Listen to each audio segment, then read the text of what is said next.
Part 5 কাক ও কলসি। এবার আমরা একটি গল্প পড়ব। গল্পটির নাম রয়েছে কাক ও কলসি। আমরা একটি ছবি দেখতে পাচ্ছি। ছবিতে একটি মাঠ রয়েছে, বড় একটা মাঠ, মাঠের উপরে ঘন বন। আমরা একটি কাক দেখতে পাচ্ছি, মাঠের উপরে একটি কাক বসে রয়েছে। এক ছিল কাক, সে খাবারের খোঁজে বনে যেতে চাইলো। সে উড়তে শুরু করলো।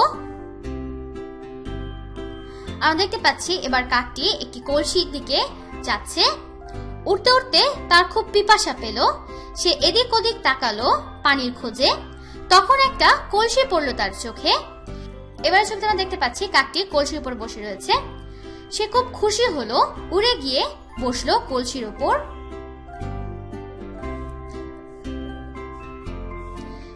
এরপর ছবিতে আমরা দেখতে পাচ্ছি কাকটি কলসিতে মুখ ঢুকিয়ে পানি খাওয়ার চেষ্টা করছে। সে দেখলো পানি কলসির তলার দিকে। কাক ঠোঁট ঢুকিয়ে দিল কলসিতে, কিন্তু নাগাল পেল না। এরপর ছবিতে আমরা দেখতে পাচ্ছি কাকটি কলসিটিকে খুব নাড়ানোর চেষ্টা করছে।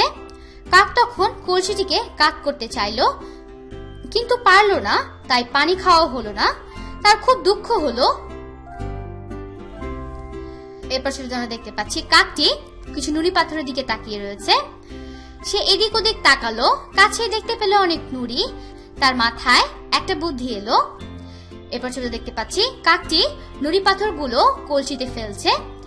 সে একটা করে নুড়ি আনতে লাগলো, ফেলতে লাগলো কলসির ভিতরে। আমরা দেখছি কাকটি নুড়ি আনছে এবং তা কলসিতে ফেলছে।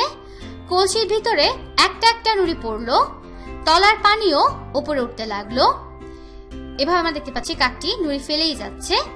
এভাবে কাকটি অনেক নুড়ি কলসিতে ফেললো। এক সময় পানি কলসির মুখে উঠে এলো। আমরা দেখতে পাচ্ছি কলসির পানি উপরে উঠে এসেছে। তখন কাকটি প্রাণ ভরে পানি খেলো, তার পিপাসা মিটলো। এবার দেখতে পাচ্ছি পানি খাওয়া শেষে কাকটি উড়ে যাচ্ছে।